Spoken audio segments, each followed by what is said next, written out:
ഇപ്പോൾ കിട്ടിയ മറ്റൊരു പ്രധാനപ്പെട്ട വാർത്തയിലേക്ക്. ഡൽഹി മുഖ്യമന്ത്രി അരവിന്ദ് കെജ്രിവാൾ രാജിവെച്ചു. രാജ്ഭവനിലെത്തി ലഫ്റ്റനന്റ് ഗവർണർക്ക് വി.കെ. സക്സേനക്ക് രാജിക്കത്ത് കൈമാറി. വിശദാംശങ്ങളുമായി അതുല്യ ചേരുന്നുണ്ട്. അതുല്യ, കേജ്രിവാൾ രാജിക്കത്ത് ഗവർണർക്ക് കൈമാറിയിരിക്കുകയാണ്. എന്തൊക്കെയാണ് കൂടുതൽ വിവരങ്ങൾ?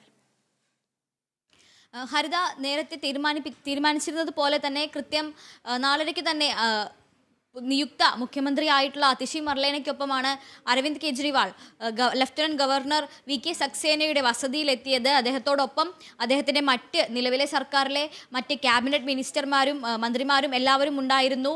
ഇവർക്കൊപ്പം എത്തിയാണ് അദ്ദേഹം ഗവർണറുടെ വസതിയിലെത്തിയാണ് തന്റെ രാജി ഇപ്പോൾ സമർപ്പിച്ചിരിക്കുന്നത്. രാജിക്കത്ത് അദ്ദേഹം ഗവർണർക്ക് കൈമാറി.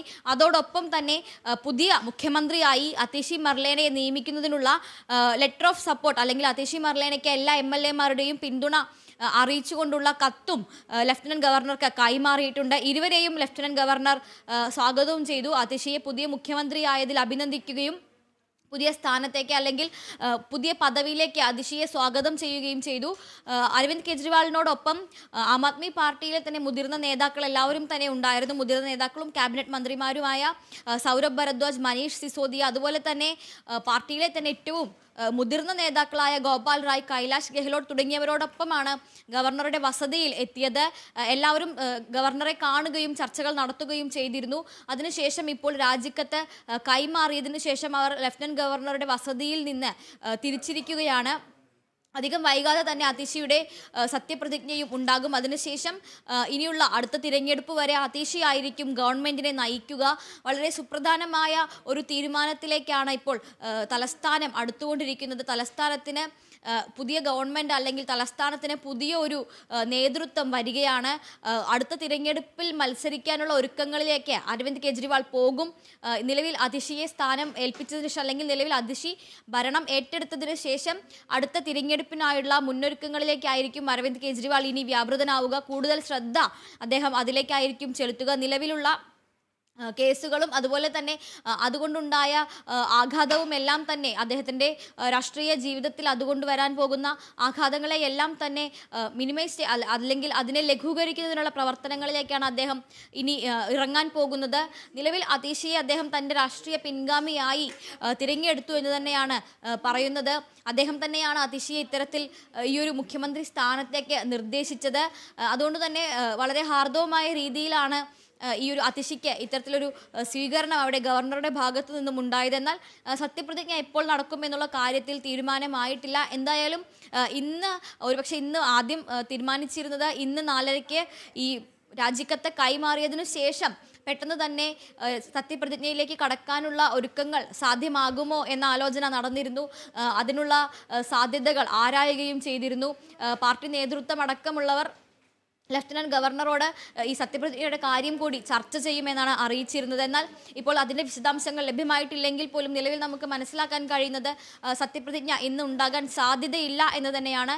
നിലവിൽ എല്ലാവരും ഗവർണറുടെ വസതിയിലെത്തിയ എല്ലാവരും തന്നെ അദ്ദേഹത്തെ കാണുകയും രാജിക്കത്ത് സമർപ്പിക്കുകയും ചെയ്ത് തിരിച്ച് അവിടെ നിന്നും ഇറങ്ങിയിട്ടുണ്ട്.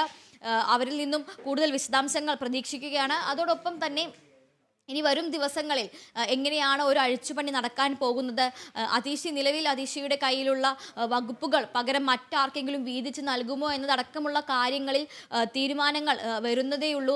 നിലവിൽ മനീഷ് സിസോദിയ ജയിലിലായപ്പോഴാണ് അദ്ദേഹം നോക്കിയിരുന്ന വിദ്യാഭ്യാസ വകുപ്പ് കൂടി അതിഷി ഏറ്റെടുത്തത്. ഇത്തരത്തിൽ ധനവകുപ്പും പൊതുമരാമത്തും ടൂറിസവും വിദ്യാഭ്യാസവും അടക്കം നിരവധി വകുപ്പുകൾ ഒരേ സമയം അതിഷി കൈകാര്യം ചെയ്തിരുന്നു. അപ്പോൾ ഇനി മുഖ്യമന്ത്രി സ്ഥാനത്തേക്ക് വരുമ്പോൾ ആ മുഖ്യമന്ത്രി സ്ഥാനം എന്നതിൻ്റെ ഉത്തരവാദിത്വത്തോടൊപ്പം തന്നെ പാർട്ടിയെ ഇപ്പോഴുള്ള അവസ്ഥയിൽ നിന്ന് കുറച്ചുകൂടി ഉയർത്തിക്കൊണ്ടുവരേണ്ട ഒരു ഉത്തരവാദിത്വം അല്ലെങ്കിൽ ആ ഒരു ചുമതല കൂടി അതിഷിയുടെ കൈകളിൽ എത്തിച്ചേരുകയാണ്. അതോടൊപ്പം തന്നെ വരാനിരിക്കുന്ന തിരഞ്ഞെടുപ്പ് മുന്നിൽ കണ്ടുകൊണ്ട് പാർട്ടിയുടെ മുഖം രക്ഷിക്കുന്നത് മാത്രമല്ല പാർട്ടി ആ ഒരു പഴയ പ്രതാപത്തിലേക്ക് അല്ലെങ്കിൽ ആ ഒരു കളങ്കങ്ങളൊന്നുമില്ലാത്ത ആ ഒരു രീതിയിലേക്ക് വീണ്ടും ഉയർത്തിക്കൊണ്ടുവരിക എന്നൊരു ചുമതല കൂടി അതിഷിയുടെ ചുമലിലാണുള്ളത്. അതുകൊണ്ടൊക്കെ തന്നെ ഇത്രയധികം വകുപ്പുകൾ കൈകാര്യം ചെയ്യുക എന്നത് എത്രത്തോളം പ്രായോഗികമായിരിക്കും എന്ന കാര്യത്തിലൊരു സംശയമുണ്ട്. ഈ വകുപ്പുകളെല്ലാം അതിശി തന്നെ തുടർന്നും കൈകാര്യം ചെയ്യുമോ, അതോ മറ്റ് മന്ത്രിമാർക്ക് വീതിച്ചു നൽകുമോ, മറ്റാർക്കെങ്കിലും ചുമതല ഏൽപ്പിക്കുമോ മുതലായ കാര്യങ്ങളിലെല്ലാം തീരുമാനങ്ങൾ വരുന്നതേയുള്ളൂ. നിലവിൽ ഏറ്റവും പ്രഥമ പരിഗണന എന്ന് പറയുന്നത് അടുത്ത മുഖ്യമന്ത്രിയായി ആരെ തിരഞ്ഞെടുക്കണം, ആ തിരഞ്ഞെടുത്ത ആളുടെ സത്യപ്രതിജ്ഞ എത്രയും വേഗം നടത്തുകയും ഭരണ സംവിധാനവും അതുപോലെ തന്നെ സർക്കാരിൻ്റെ പ്രവർത്തനങ്ങളും എത്രയും വേഗം പൂർവ്വസ്ഥിതിയിലേക്ക് ആക്കുകയും ചെയ്യുക എന്നതാണ്. അതുകൊണ്ടാണ് ഇത്ര വളരെ തിരക്ക് പിടിച്ച ഒരു രീതിയിൽ തന്നെയായിരുന്നു എല്ലാം നടന്നത്. എല്ലാം വളരെ പെട്ടെന്നായിരുന്നു ചർച്ചകൾ നടക്കുന്നതും. തുടർച്ചയായി അരവിന്ദ് കെജ്രിവാളിന്റെ വസതിയിലും ആം ആദ്മിയുടെ പാർട്ടി ആസ്ഥാനത്തുമെല്ലാം തുടർച്ചയായി ചർച്ചകൾ നടന്നുകൊണ്ടേയിരിക്കുകയായിരുന്നു. പാർലമെന്ററി പാർട്ടി യോഗങ്ങളും രാഷ്ട്രീയകാര്യ സമിതി യോഗങ്ങളും നിയമസഭാ കക്ഷി യോഗവും MLA-മാരുടെ തന്നെ വ്യത്യസ്ത മീറ്റിങ്ങുകളും എല്ലാം തുടർച്ചയായി നടന്നുകൊണ്ടേയിരിക്കുകയായിരുന്നു. ഇതിൽ എല്ലാവരുടെയും പക്കൽ നിന്ന് അഭിപ്രായം ആരാഞ്ഞ ശേഷമാണ് ഈ ഒരു അന്തിമ തീരുമാനത്തിലെത്തിയത്. ആദ്യം മുതൽക്ക് തന്നെ അരവിന്ദ് കെജ്രിവാൾ അതിഷിയെ തന്റെ പിൻഗാമിയായി നിർദ്ദേശിച്ചിരുന്നു എങ്കിൽ പോലും എല്ലാ MLA-മാരുടെയും പിന്തുണ ഉണ്ടെന്ന് ഉറപ്പുവരുത്തിയ ശേഷം മാത്രമാണ് അന്തിമമായി ആ ഒരു പ്രഖ്യാപനം ഉണ്ടായത്.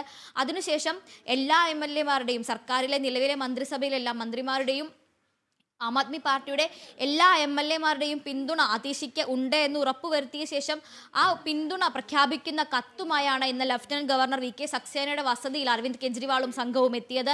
അതിഷിക്കുള്ള പിന്തുണ കൂടി പ്രഖ്യാപിച്ചുകൊണ്ടുള്ള കത്തും ഇന്ന് കൈമാറിക്കൊണ്ട് അതിഷിയെ നിയുക്ത മുഖ്യമന്ത്രിയായി ആ ഒരു പ്രഖ്യാപനത്തെ കൂടുതൽ ഊട്ടിയുറപ്പിച്ചുകൊണ്ടാണ് അവരിപ്പോൾ അവിടെ നിന്ന് മടങ്ങുന്നത്. കൂടുതൽ വിവരങ്ങൾ വരും മണിക്കൂറുകളിൽ ലഭ്യമാകും. ഹരിത. ശരി, അരവിന്ദ് കെജ്രിവാൾ രാജി സമർപ്പിച്ചിരിക്കുന്നു.